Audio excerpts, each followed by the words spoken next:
গীতা এই রুমটা বুক করেছে। আমি ওর বয়ফ্রেন্ড, ও আমার গার্লফ্রেন্ড। আমি ওকে সারপ্রাইজ দিতে এসেছি। কি গার্লফ্রেন্ড? আবে কেলো, তোর মতো ছেলে না কোনো গার্লফ্রেন্ড হয় না। আরে তোর মুখ দেখে তো কোনো অন্ধও প্রেমে পড়বে না। আমি সত্যি বলছি, ও আমার গার্লফ্রেন্ড। ও অনেকদিন ধরেই কাজের জন্য ট্রাভেল করছিল।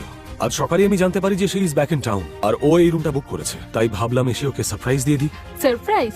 তুই তুই না খাবারের পার্সেল দে, এর বেশি ভাবিস না। এই তুই চোর নাকি? হ্যাঁ তুই চোর। তুই চুরি করতে এসেছিস? দাঁড়া তোকে দেখাচ্ছি মজা। Security guard, security. না না প্লিজ, আমি রঘু, কোনো চোর নই। নিকেতার বয়ফ্রেন্ড আমি। বয়ফ্রেন্ড? তুই যদি বয়ফ্রেন্ড হোস না, তাহলে আমিও হিরোইন দীপিকা। তুই জানিস কালো জামা তোর থেকে বেশি চকচক করে।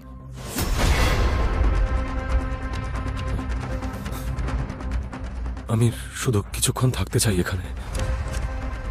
মানুষ ভুল বুঝতে পারে, কিন্তু এত ভুল কি করে হয়?